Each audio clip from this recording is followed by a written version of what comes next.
গল্পের নাম পরনিন্দা। কলমে অনন্য শফিক। অসাধারণ সামাজিক গল্প। আমার ঠিক হয়ে থাকা বিয়েটা ভেঙে দিলেন আমার নিজের ছোট চাচি। পাত্রপক্ষকে তিনি ফোন করে বললেন আমার একটা গোপন রোগ ছিল, এই জন্য সার্জারি করা হয়েছিল। এখন আর আমি কোনোদিন সন্তানের মা হতে পারবো না। পাত্রপক্ষের ওরা সবাই কথাটা বিশ্বাস করল। পাত্রের মা আমার মাকে ফোন করে যা ইচ্ছে যেভাবে ইচ্ছে সেভাবেই বকল।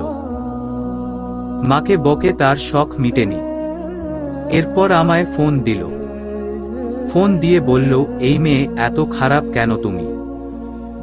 তোমার বাবা মা তোমায় নিয়ে এতই বিপদে পড়েছে যে তোমার রোগ গোপন রেখে বিয়ে দিয়ে দিচ্ছে মানুষের সাথে। আমার তো মনে হয় শুধু এই সমস্যা না, গোপনে আরো বড় কিছু আছে। তোমার চরিত্রে ঠিক আছে কিনা আল্লাহ জানে। আমি রাগের গলায় বললাম, এসব কি বলছেন আপনি? কে বলেছে আপনার কাছে এসব? উনি আমার কথা কানে না তুলে বললেন, উচিত কথা শুনলে গায়ে মরিচের মতো জ্বলুনি উঠে তাই না? আমি কালকেই আসতেছি, উচিত শিক্ষা দিয়ে যাব এসে। যার সঙ্গে আমার বিয়ে ঠিক হয়েছিল তার নাম আদনান। তার মায়ের এমন বাজে আচরণের জন্য সরাসরি আদনানকে ফোন করলাম আমি। ফোন করে বললাম, আপনার মায়ের কি মাথা খারাপ হয়ে গেছে আদনান? এসব কি বলছে আপনার মা? আদনান বলল, কি বলছে? আমি বললাম, আপনি কিছুই জানেন না নাকি? আদনান বলল, জানি। আমি বললাম, তাহলে আবার জিজ্ঞেস করছেন যে? আদনান বলল, এমনিই জিজ্ঞেস করেছি। আর মার মাথা খারাপ হবে কেন? তোমরা কি ভেবেছিলে আমাদের বোকা বানিয়ে সব শেষ করে ফেলবে? আমার কাছে তোমায় গছিয়ে দিতে চেয়েছিল তোমার বাবা মা। এখন ধরা পড়ে গেছো বলে আমার মায়ের মাথা খারাপ হয়ে গেছে তাই না? আমি কি বলবো কিছুই বুঝতে পারছি না।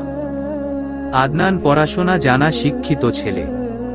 আমি ভেবেছিলাম অন্তত সে একটু ভালো আচরণ করবে, বিষয়টা বুঝবে। কিন্তু সেও তার মায়ের মতোই আচরণ করল। এর পরদিন অদ্ভুত ঘটনাটা ঘটল। আদনানের মা এলো আমাদের বাড়িতে। এসে বলল, আংটিটা ফেরত দিন। ওরা আমার সঙ্গে আদনানের বিয়ে ঠিক করার পর আমার আঙুলে আংটি পরিয়ে গিয়েছিল সেদিনই।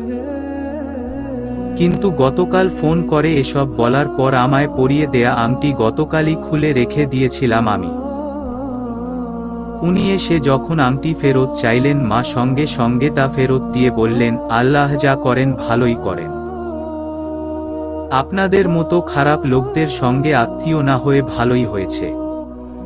এরকম খারাপ লোকদের বাড়িতে মেয়ে বিয়ে দেওয়ার চেয়ে মেয়েকে গলা টিপে মেয়ে তারা চিহ্ন রে ফেলা ভালো। আদনানের মা কথার উত্তর দিল না। সে সরাসরি চলে গেল আমাদের ছোট চাচির ঘরে। গিয়ে আমাদের ছোট চাচির বড় মেয়ে শিলার আঙুলে সেই আংটি পরিয়ে গেল। শিলাকে তার ছেলের জন্য বউ করে নিবে। আর আমরা তখনই বুঝতে পারলাম আসলে ঘটনা কি ঘটেছে। কে এই অপবাদ দিয়েছে আসলে? ছোট চাচি লোভে পড়ে এই কাজটা করেছেন। আদনান ধনী লোকের ছেলে, তারপর বাপের একমাত্র ছেলে। আর কোন ভাই বোন নাই, সংসারে ঝামেলা নাই। লোভ তো হতেই পারে। মা ছোট চাচিকে ডেকে বললেন, এই কাজটা কিভাবে করলা রাবেয়া? আমার মেয়েই কি আর তোমার নিজের মেয়েই বাকি? কিভাবে আমার মেয়ের সঙ্গে এমন নোংরা কাজটা করলা তুমি? ছোট চাচি সম্পূর্ণ অস্বীকার করলেন। বললেন তিনি এই বিষয়ে কিছুই জানেন না, তারা কিভাবে এসব শুনেছে। মা বললেন, আচ্ছা ধরলাম তুমি কিছুই জানো না, কিন্তু যে ছেলের সঙ্গে আমার মেয়ের বিয়েটা ভেঙে গেছে সেই ছেলের কাছে তোমার মেয়ের বিয়ে দিচ্ছ, এটা কি ঠিক হচ্ছে? চাচি বললেন, আপা আপনি রাগের কারণে ভুলভাবে জিনিসটা চিন্তা করছেন। আমি কোন ভুল করছি না। তাকদীর হলো আসল বিষয়। কপালে থাকলে একভাবে না একভাবে বিয়ে হবেই। এই ছেলের সঙ্গে আপনার মেয়ের জোড়া মিলানো নাই। তাই বিয়ে হয় নাই। এই জন্য রাগ করলে কি হবে আপা? কি অদ্ভুত কাণ্ড! ছোট চাচি সত্যি সত্যি লোভে অন্ধ হয়ে গিয়েছেন। মা এ নিয়ে আর কথা বাড়াননি। কথা বাড়ালেই তো তর্ক হবে, ঝগড়া ঝামেলা হবে। কি দরকার এসব করে? কিন্তু আমরা কথা না বাড়ালেও তারা চুপ থাকে না। ছোট চাচির মেয়ে শিলা মাঝেমধ্যেই আমাদের ঘরে আসে। সেদিন এসে গলার নতুন সোনার চেইন দেখিয়ে বলল, আপু, আদনান এটা আমায় দিয়েছে।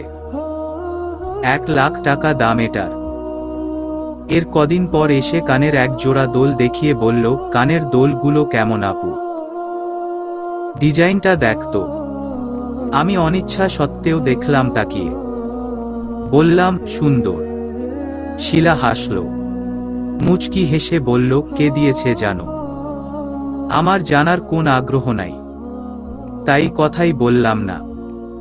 কিন্তু আমি কথা না বললেও বা জানার কোন রকম আগ্রহ না দেখালেও সে বলল, আদনান পাঠালো।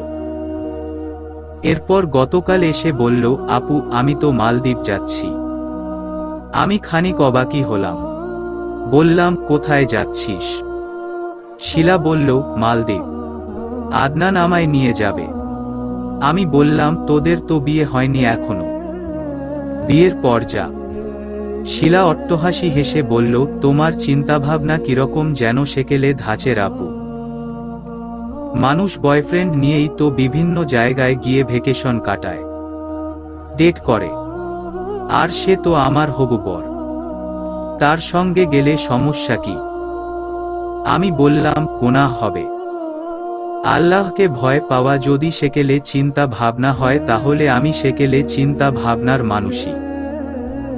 এখন তুই যা এখান থেকে। তোর মতো আধুনিক চিন্তা ভাবনার মানুষদের সঙ্গে কথা বল গিয়ে। শিলা গেল ঠিকই আমার কাছ থেকে, কিন্তু সে গিয়ে আমাদের পাড়া প্রতিবেশীদের কাছে বানিয়ে বানিয়ে বলে বেড়াতে লাগলো, আমি নাকি আদনানের চরিত্র নিয়ে পচা পচা কথা বলেছি।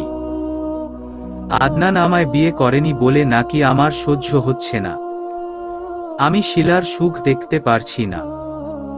ওরা এমন আচরণ করতে লাগলো যে আমি একেবারে অতিষ্ঠ হয়ে উঠলাম। সত্যি সত্যি আমার চোখে জল এলো। আমি এই কষ্টের কথা শুধু আল্লাহর কাছেই বললাম। শিলা আদনানের সঙ্গে মালদ্বীপ গেল ফেব্রুয়ারিতে। ওখানে 15 দিনের মতো ছিল। তারপর ওখান থেকে আসার মাস খানেক পরেই আদনানের সঙ্গে তার বিয়ে হয়ে গেল। বিয়ের 2 মাস খুব সুন্দর কাটল, কিন্তু 2 মাস পর হুট করে শিলা এসে আমার উপর ভয়াবহ রকমের এক অভিযোগ দিয়ে বসল। মার কাছে এসে বলল, আমি নাকি আদনানের সঙ্গে গোপনে প্রেম করছি, এই জন্য তার সংসারে আগুন লেগেছে। শুধু মার কাছে বললে কথা ছিল, সে বাড়ি ও বাড়ি সবার কাছে বলে বেড়াতে লাগলো। মার কাছে বলল, আমি আদনানের সঙ্গে প্রেম করছি, কিন্তু অন্যদের কাছে বলল ভিন্ন কথা। বলল, আমি নাকি রাত দিন আদনানকে ফোন দেই। আমি নাকি বলেছি তার দ্বিতীয় বউ হতেও আমার কোন আপত্তি নাই, আমাকে বউ করে নিজের ঘরেও নিতে হবে না, বাইরের কোন ঘরে রাখলেও হবে। পরদিন আমি পুকুর পাড়ে বসে আছি, হাতে ফোন, ঘরে নেটওয়ার্ক পাওয়া যায় না বলে এখানে এসে বসেছি। ফেসবুকে স্ক্রুল করছি, ঠিক তখনই পাশে এসে দাঁড়ালো ছোট চাচি। এসে বলল, কি করিস তুলি? আমার ইচ্ছে করছিল না উনার সঙ্গে কোনো কথা বলতে, তবুও বললাম, এই তো কিছু না, বসে আছি। ছোট চাচি আমায় খুঁটিয়ে খুঁটিয়ে দেখল, তারপর বলল, নাকি আদনানের সঙ্গে কথা বলস, আর এখন আমারে দেইখা কথা বলা বন্ধ করে দিছস?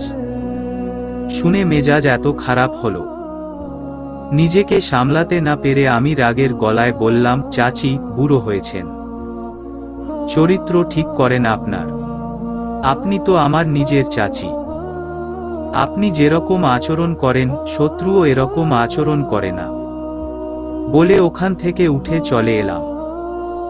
এর খানিক পরেই ছোট চাচি এসে বাবার কাছে বলল, ভাইজান, আপনার কাছে আপনার মেয়ে আর আমার মেয়ে এক কথা না।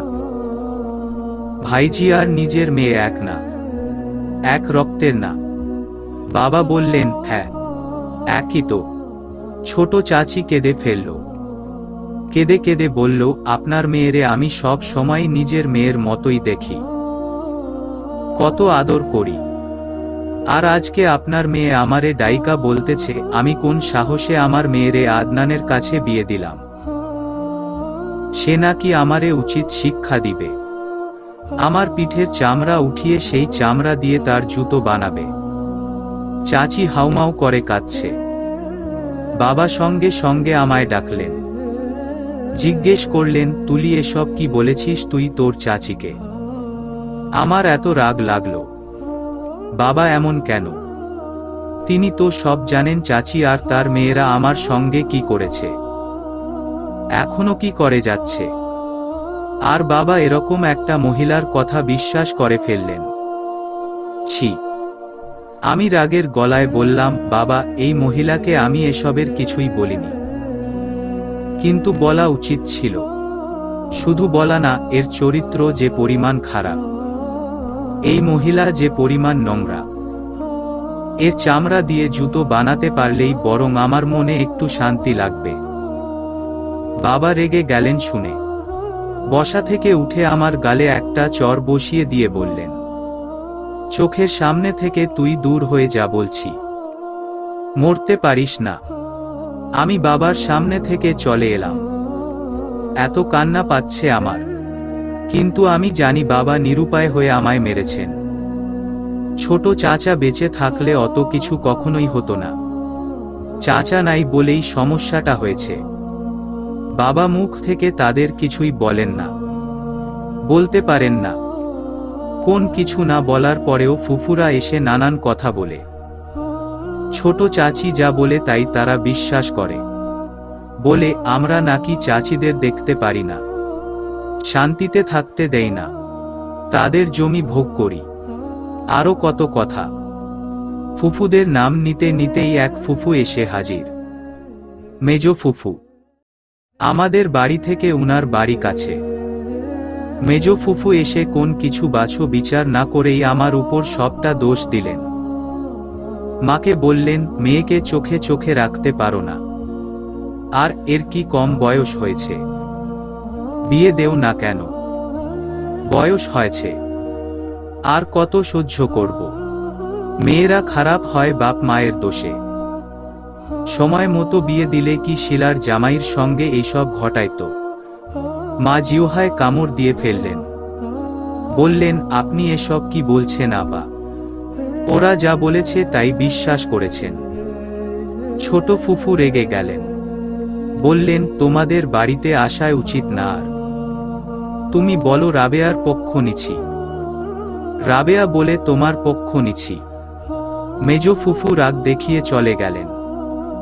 তারপর বড় ফুফু আর ছোট ফুফুকে ফোনে কি বললেন কে জানে। এরপর থেকে তারা স্ট্রাইক করে বসে রইল। শপথ করল আর কোনোদিন আমাদের বাড়ির দিকে তারা ফিরবে না। তাদের ফেরা না ফেরা নিয়ে কোন সমস্যা ছিল না, যদি ছোট চাচি কিংবা শিলা একটু চুপ থাকত। আমাদের সঙ্গে অকারণে শত্রুতা বন্ধ করত। কি জানি কোন কারণে তারা মা মেয়ে আমাদের সঙ্গে, বিশেষ করে আমার সঙ্গে একের পর এক শত্রুতা করে যেতে লাগলো। আজ এর কাছে, কাল ওর কাছে আমার নামে নানান নোংরা নোংরা কথা বলে বেড়াতে লাগলো। এদের কিছু বলাও যায় না। বললেই ফুফুরা রেগেমেগে আগুন হয়ে বাবাকে ধরে। বলে, আমার ভাইটা নাই বলে তোরা এদের সঙ্গে যাতা করছিস। আমরা নিরুপায়, চুপচাপ সব হজম করি। কিন্তু সবকিছুরই তো একটা সীমা থাকে। ওরা সীমা লঙ্ঘন করছে। আল্লাহ কুরআনে বলেছেন, সীমা লঙ্ঘনকারীদের তিনি পছন্দ করেন না। আমি সেই আশায় থাকি, আল্লাহর উপর ছেড়ে দেই সবকিছু।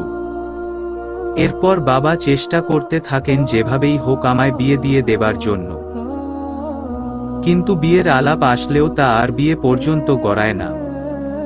গ্রামের মধ্যে ততদিনে কথা ছড়িয়ে গেছে আমার চরিত্র ভালো না। চাচাতো ছোট বোনের স্বামীর সঙ্গে আমার খারাপ সম্পর্ক। কেউ কেউ এটাকে বাড়িয়ে অন্য রকম করেছে।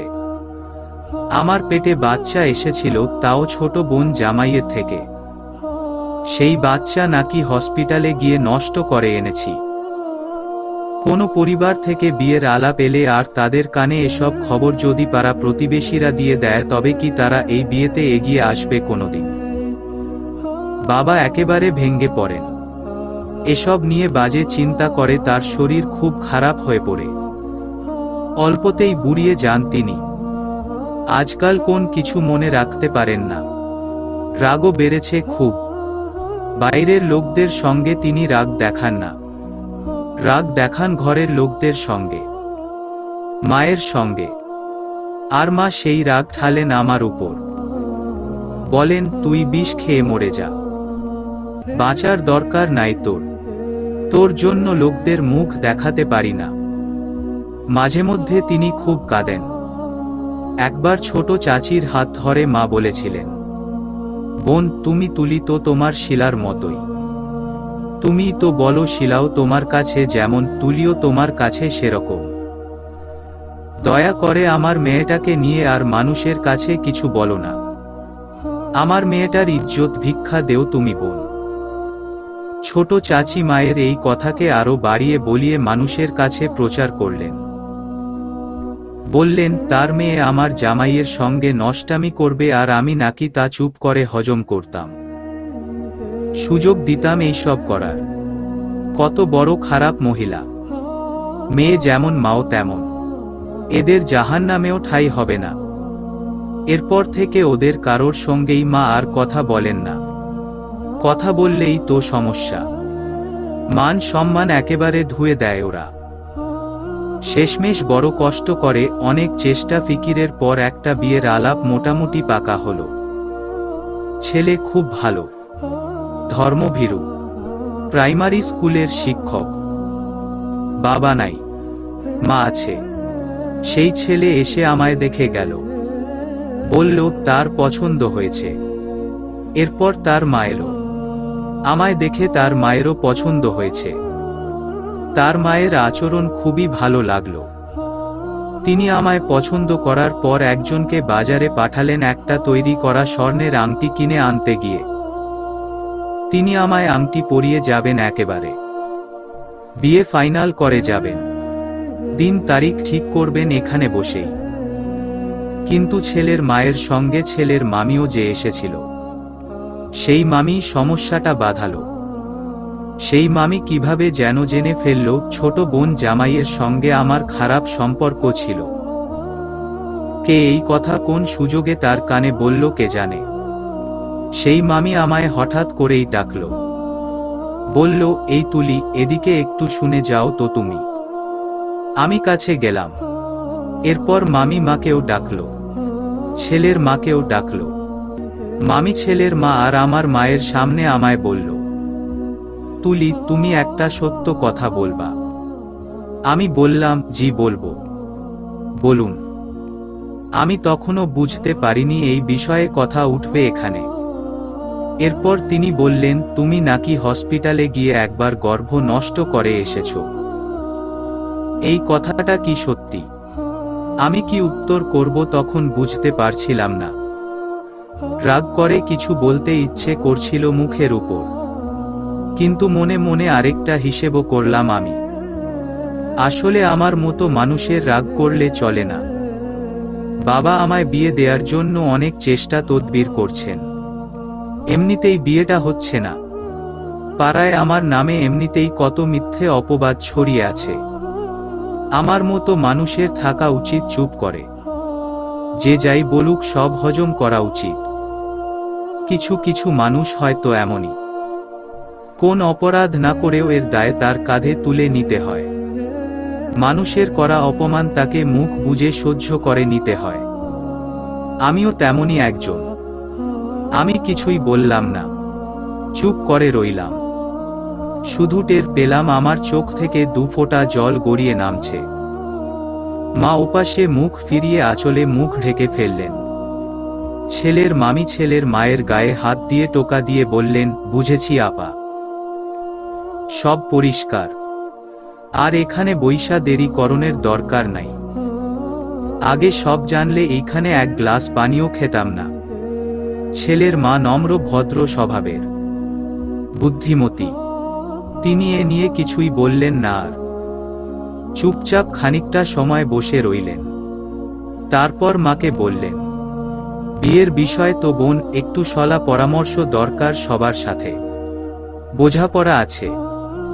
আমি একা একা যদি এই বিয়ে ঠিক করে চলে যাই তবে সবাই রাগারাগি করবে, ঝামেলা করবে। মা কিছুই বললেন না, চুপ করে রইলেন। আমি তার দিকে তাকিয়ে দেখলাম, লজ্জা হবে শুধুমাত্র এই জন্য তিনি কাঁদতে পারছেন না। কিন্তু তার চোখ মুখ দেখে ঠিকই বোঝা যাচ্ছে মা কাঁদতে চাইছেন।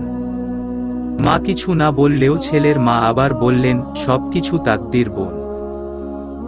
তাকদিরে থাকলে ভাঙা বিয়ে হয়, আবার তাকদিরে না থাকলে বাড়িতে জামাই এসেও বিয়ে ভেঙে দিয়ে চলে যায়। আমরা যাই বোন, আপনাদের কষ্ট দিয়ে গেলাম। ছেলের মা আর মামি চলে গেল।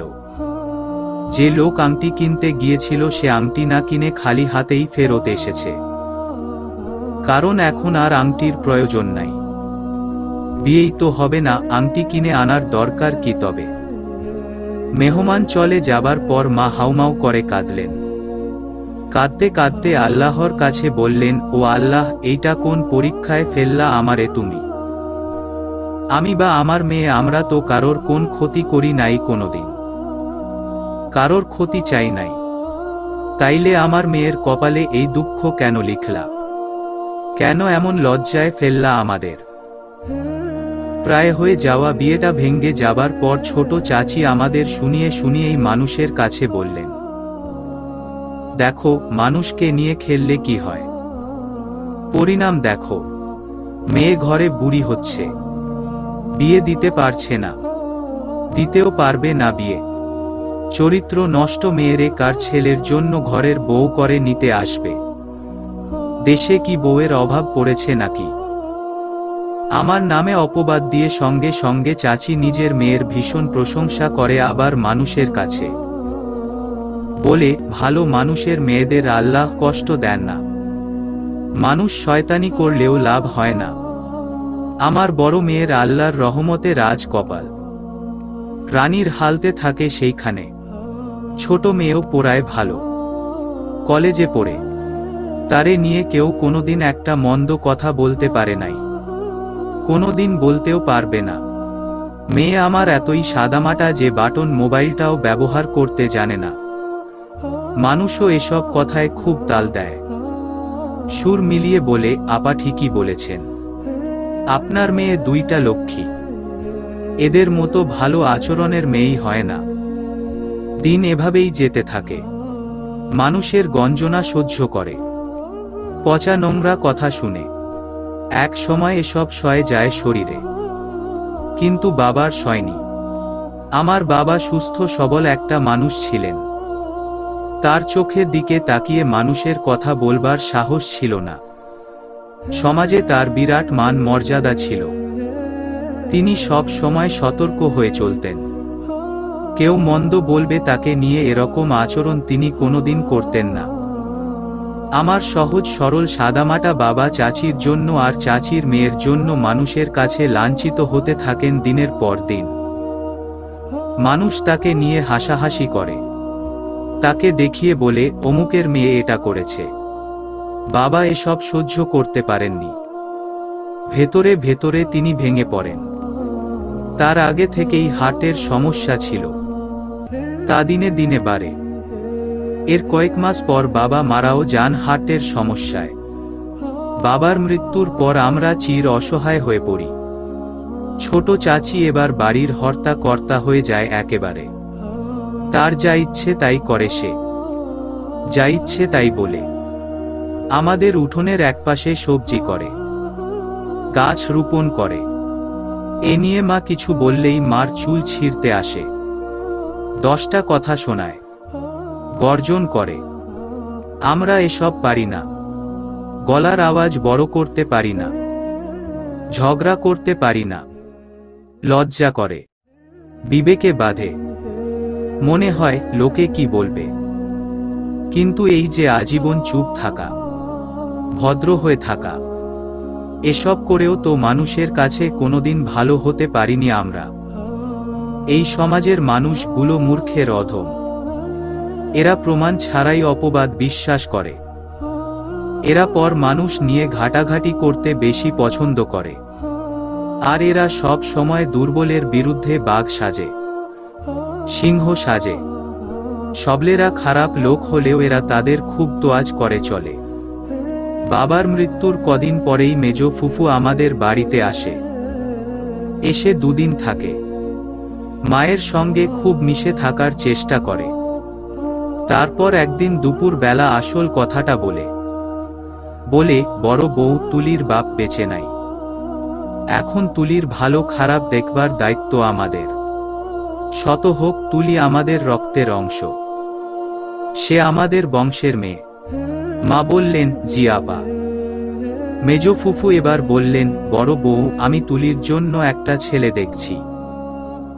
ভালো ছেলে, সহায় সম্পত্তি আছে। মা বললেন, বাড়ি কোথায় ছেলের? বিস্তারিত বলেন। মেজ ফুফু আমতা আমতা করে বললেন, আমার বড় ননদের ছেলে, নাম হারুন। মা শুনে চমকে উঠলেন, বললেন, এসব কি বলছেন আপা আপনি? আপনি তুলির ফুফু হয়ে এরকম একটা আলাপ কিভাবে নিয়ে এলেন? মেজ ফুফু বললেন, কেন, সমস্যা কি? মা বললেন, আপনিই তো গত বছর এসে বলেছেন ছেলে তার প্রথম বউরে নিজে ফাঁস লাগিয়ে মারছে। এরপর সবাইরে বলছে বউ নিজে ফাঁস নিয়ে মারা গেছে। আপনি বলেন নাই নিজের মুখে এই কথা। মেজ ফুফু খানিক সময় চুপ করে রইলেন।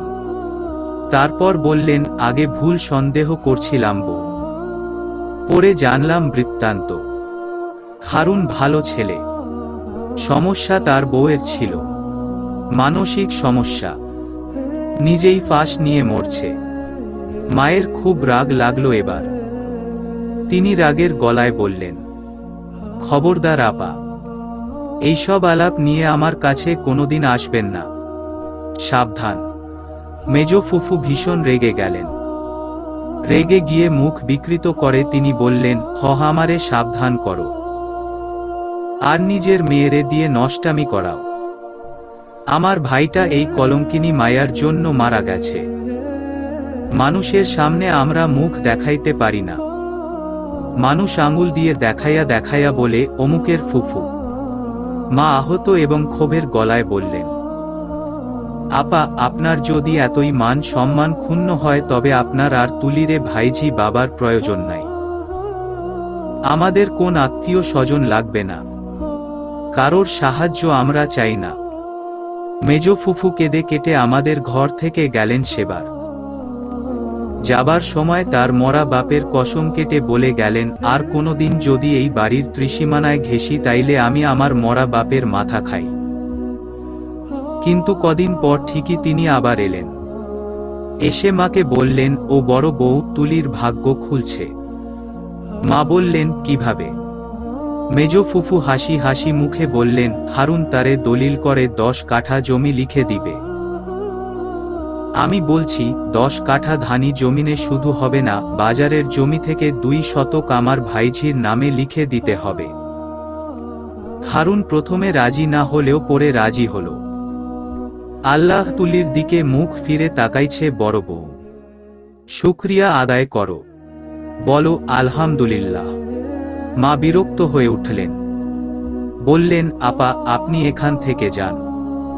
আগেও বলেছি এসব আমার পছন্দ না। আমি লোভী না, আমার মেয়েও লোভী না। মেজ ফুফু আবার রেগেমেগে আগুন হয়ে উঠলেন। সঙ্গে সঙ্গে আমাদের ঘর থেকে বেরিয়ে গেলেন। যাবার সময় বলে গেলেন, মেয়ে লোভী না, বিরাট ভালো। ভালো মেয়ে দেখাই তো চাচাতো ছোট বোনের জামাইয়ের সঙ্গে বিয়ে বসে পড়তে চায়।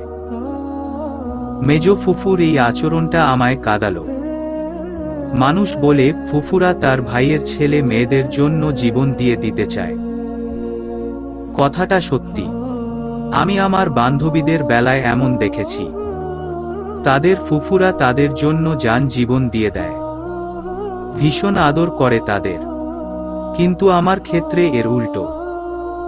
আসলে আমার যে কপাল পোড়া। দিন সম্ভবত সব সময় সবার ভালো যায় না। খারাপ মানুষদের হয়তো এক সময় পতন আসে। আমার চাচির ঘরে পতনের শুরু হলো। হঠাৎ করেই কথাটা শুনলাম।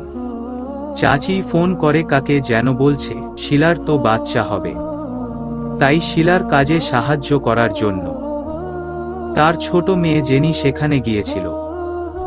আর ওখানে গিয়ে জেনি আদনানের সঙ্গে সম্পর্কে জড়িয়ে পড়ে। এমনকি আদনানের সঙ্গে অন্তরঙ্গ অবস্থায় শিলার চোখে ধরা পড়েছে সে। এই নিয়ে ওখানে বিরাট ঝামেলা হচ্ছে। শিলার সংসারে আগুন লেগে গিয়েছে ইতিমধ্যে। সপ্তাহ খানেকের মধ্যে ভয়ঙ্কর ঘটনাটা ঘটল। ছোট চাচি সেই কথা লুকিয়ে রাখলেন কয়েকদিন, কিন্তু বেশি দিন তিনি লুকিয়ে রাখতে পারলেন না। আসলে খারাপ সময়ে চেষ্টা করেও সব লুকানো যায় না। হুট করেই শিলা এখানে চলে এলো। শিলা চলে এলো কিন্তু জেনি এলো না। এর মানে কি? মানেও জানা গেল দুদিন পর। শিলাই একদিন চিৎকার করে তার মাকে বলল, তুমি এক খারাপ, তোমার ছোট মেয়ে আরেক খারাপ। আমার সংসারটা শেষ করে দিছে তোমার মেয়ে। এর শাস্তি সে পাইব।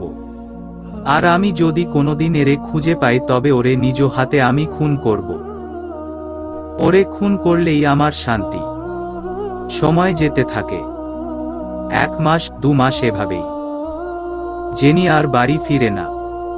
শিলাও বাড়ি থেকে আদনানদের বাড়ি যায় না। উঠোনে মাঝে মধ্যে সে আসে। আড়াল থেকে তাকে দেখি।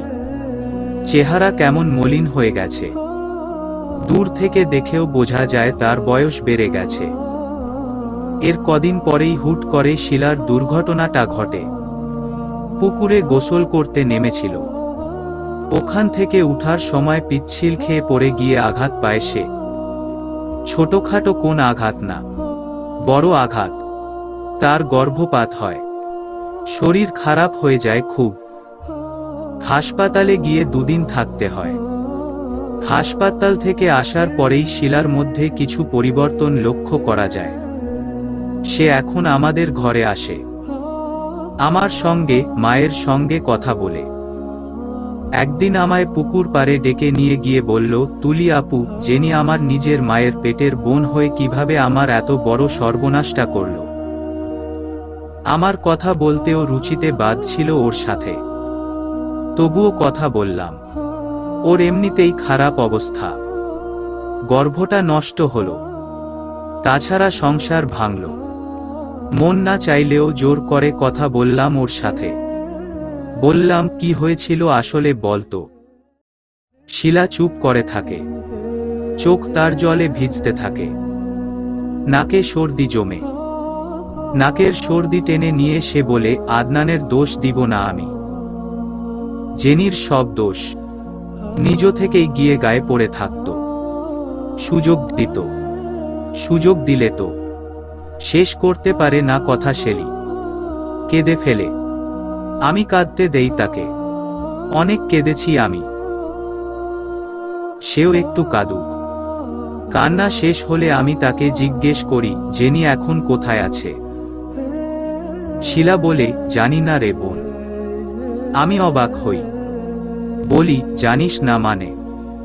শিলা বলে, কিভাবে জানব? আদনান ওকে নিয়ে কোথায় যেন পালিয়ে গেল। ওদের নম্বর বন্ধ। ওদের সঙ্গে যোগাযোগ করার কোন রকম উপায় নাই। আমি বলি, ও আচ্ছা। শিলা খানিক সময় চুপচাপ বসে থাকে। তারপর বলে, তুলি আপু। আমার নাম উচ্চারণ করে। তারপর আমার কাছে এসে বসে আমার একটা হাত ধরে। তারপর আমার মুখের দিকে তাকিয়ে বলে, তোমার সঙ্গে মা বড় অন্যায় করেছে। আদনান তোমার ছিল। মা মিথ্যে অপবাদ দিয়ে তাকে আমার করেছে। এর শাস্তি আমি পাচ্ছি। আমি মনে মনে হাসি। মায়ের উপর সব দোষ চাপিয়ে দিচ্ছে এখন। সেও কি কম করেছে আমার সঙ্গে? সবচেয়ে বড় নিন্দেটা তো সেই করেছে আমার। সমস্ত পাড়ায় বলে বেরিয়েছে তার স্বামীর সঙ্গে আমার প্রেমের সম্পর্ক, তার সংসার ভাঙতে চাইছি আমি। কিন্তু আল্লাহ তো দেখিয়ে দিলেন কাউকে নিয়ে খেলতে গেলে এর পরিণাম কি হয়। কাউকে মিথ্যে দোষ দিলে, পরনিন্দা করলে, কারোর নামে তা যে নিজের উপর এসে পড়ে এটা হারে হারে টের পাচ্ছে এরা। ছোট চাচি আজকাল একেবারেই চুপচাপ। আগে পাড়ায় এর ঘরে ওর ঘরে যেত, এখন ঘর থেকেই দরকার ছাড়া বের হয় না। এর মধ্যে আরেক ঘটনা ঘটল। হুট করেই একদিন আদনানের মা এলো আমাদের বাড়িতে। এসে ছোট চাচিকে আচ্ছা মতো ধরল, বলল, তুই খারাপ মহিলা, তুই একটা ডাইনি। তুলির নামে মিথ্যা অপবাদ দিয়ে আমার ছেলের সঙ্গে সেই বিয়েটা তুই ভাঙিয়েছিলি। এরপর জাদু টোনা করে মায় ভুলিয়ে তোর নষ্ট মেয়েরে আমার ছেলের কাছে বিয়ে দিছস। এই মেয়ে বিয়ে হয়ে গিয়ে আমার দেবরের ছেলের সঙ্গে ফস্টিনস্টি করে, 10 জনের সঙ্গে ফোনে কথা বলে রাত দিন। এরপর ছোট মায়ারে পাঠাইছস, সেই মায়া আমার ছেলে নিয়ে ভাগছে। তুই আমার পরিবারের মান সম্মান সব নষ্ট করে দিছস। তোর মুখোশটা আমি আজ খুলে দিয়ে যাব। আদনানের মা ছোট চাচির থেকে কিছুতেই কম না। সে আমাদের পাড়ার এ বাড়ি ও বাড়ি মিলিয়ে প্রায় সব বাড়িতেই ছোট চাচি আর তার মেয়েদের সম্পর্কে যতটা মন্দ বলা যায় সব বলে গিয়েছে। যা সত্য তা তো বলেছেই, বানিয়ে বানিয়ে রসালো করে মিথ্যেও বলে গিয়েছে। সবচেয়ে ভয়ঙ্কর মিথ্যে যা বলেছে তা হল শিলার গর্ভের সন্তানটাও আদনানের না, অন্য কারোর। শিলা তো অনেক ছেলের সঙ্গেই ফোনে কথা বলতো, ওইসব ছেলেদের থেকেই কারোর হবে হয়তো। গ্রামে তোলপাড় রব উঠে গেল এইসব কথা শুনে। সবার মুখে মুখে এই কথা। এসব সহ্য করতে না পেরে সেদিন রাতেই শিলা সুইসাইড করল। গাছের পাতায় দেবার জন্য ছোট চাচি যে বিষ কিনে এনেছিল, সেই বিষ খেয়ে সে সুতারা চিহ্ন ইসাইড করেছে। হাসপাতালে নেয়ার পথেই তার মৃত্যু হয়েছে। একটা সুন্দর জীবন, আহ্লাদের জীবন। শিলা ইচ্ছে করলেই মানুষের মতো করে এই জীবন ভোগ করতে পারত, করল না। আসলে পাপ কখনোই কাউকে ছেড়ে দেয় না, কাউকে দুনিয়াতেই এর পরিণাম দেখায়। শিলা মরে গিয়ে শেষ হয়েছে, কিন্তু কষ্ট রেখে গিয়েছে ছোট চাচির জন্য। ছোট চাচির বড় গলা ছোট হয়েছে, জল আর যত্নের অভাবে সবজি বাগান নষ্ট হয়েছে, নষ্ট হয়েছে তার চেহারাও, আর মানুষের কাছে তার সম্মানও। এর আরো 6 মাস পর জেনি হুট করেই বাড়ি ফিরে এলো। তাকে ঢাকায় ফেলে রেখে মিথ্যে বলে আদনান আরব আমিরাতে চলে গিয়েছে। এ নিয়ে কোন মামলা মোকদ্দমাও করতে পারল না জেনি, কারণ ওরা বিবাহ বহির্ভূত ভাবেই এতদিন একসঙ্গে ছিল।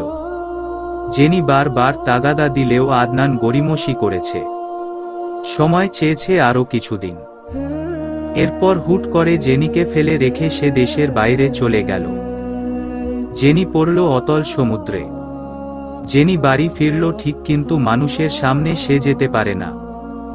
এত কিছু করার পর সে মানুষকে মুখ দেখাবে কি করে?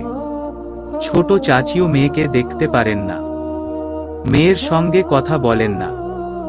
তিনি বলেন জেনি একমাত্র দায়ী শিলার মৃত্যুর জন্য। ছোট চাচিকে একটা কথা বলা দরকার, জেনি না, বরং ছোট চাচি নিজেই দায়ী এইসব কিছুর জন্য। তিনি নিজে অতি লোভ করে পর মানুষকে নিয়ে নিন্দা ছড়াতে গিয়ে এমন অন্ধকার ডেকে এনেছেন।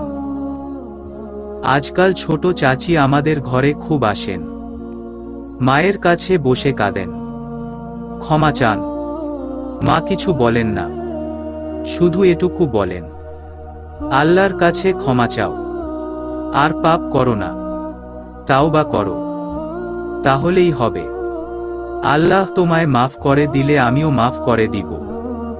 ছোট চাচি আমার কাছেও মাফ চাইতে আসেন। আমিও মায়ের মতোই বলি আপনি আল্লাহর কাছে ক্ষমা চেয়ে নিন চাচি, বাকিটা জীবন তার পথে কাটান। আমি আপনাকে মাফ করে দিলাম। চাচি শুদ্ধ হবেন কি না জানি না, কিন্তু তার ক্ষতি যা হবার তা হয়ে গেছে। পাপের পরিণাম তিনি দেখে ফেলেছেন। গ্রামের মানুষেরা আমায় নিয়ে যেভাবে মন্দ কথা বলতো, হাসি তামাশা করত, তা আর করে না কেউ। ছোট চাচির পরিবারের এমন পতন দেখে অনেকের মনে ভয় ঢুকেছে। অনেকেই মার কাছে এসে ক্ষমা চেয়ে বলেছে, আমরা না বোঝে যাচাই বাছাই না করে আপনার মেয়েকে নিয়ে নানান মন্দ কথা বলেছি, আপনি আমাদের ক্ষমা করুন। মা মিষ্টি করে হেসে বলেন, ক্ষমা করে দিলাম। মায়ের মতো আমিও ভাবি, ক্ষমা এক মহৎ গুণ। আমি মানুষকে ক্ষমা করলে আল্লাহ খুশি হয়ে নিশ্চয় তিনিও একদিন আমায় ক্ষমা করে দিবেন। আমার জীবনে বসন্ত এসেছে এর আরো কয়েকদিন পর। আজকাল রোজ রোজ বিয়ের আলাপ আসে, বড় বড় ঘর থেকে আলাপ আসে। মা বলেন, অত বড় ঘরে মেয়ে বিয়ে দিব না। টাকা পয়সাওয়ালা লোকের প্রতি আমার লোভ নাই, আমার মেয়েরও এসবের প্রতি লোভ নাই। আমার মেয়ের জন্য একটা ভালো ছেলের দরকার, যে ছেলে আল্লাহর শাস্তিকে ভয় পায়, যে ছেলে পাপ করতে ভয় পায়, যে ছেলে ভালো মানুষ, যে কোন মানুষকে ছোট করে না, এমন একটা ছেলে হলেই হবে। ছেলের টাকা পয়সা না থাকলেও চলবে। ভালো ছেলেরা রিকশা চালিয়ে হলেও তার পরিবারের ভরণ পোষণ ঠিকভাবে করবে। স্ত্রীকে সন্তানকে কষ্টে রাখবে না। ওদের ঘরে হয়তো জাঁকজমকপূর্ণ আসবাবপত্র থাকবে না, বাহারি কাপড় আর খাবার থাকবে না, কিন্তু জাঁকজমকপূর্ণ ভালোবাসায় পূর্ণ থাকবে ওদের ঘর, ওদের মন। মায়ের এই আশা পূর্ণ হল। ফাল্গুন মাসের 15 তারিখ এক ছেলের বাবা ছেলেকে নিজেই নিয়ে এলেন আমাদের বাড়িতে। তিনি এসে মাকে বললেন, আমি গরিব মানুষ বোন, বিরাট গরিব, দিন আনি দিন খাই অবস্থা, কিন্তু আলহামদুলিল্লাহ আমার ছেলে ভালো, এই গ্যারেন্টি আমি দিতে পারি। আমার ঘরে ধন দৌলতের অভাব হলেও আদর ভালোবাসার অভাব হবে না আপনার মেয়ের। মা জিজ্ঞেস করলেন, ছেলে কি করে, তার পেশা কি?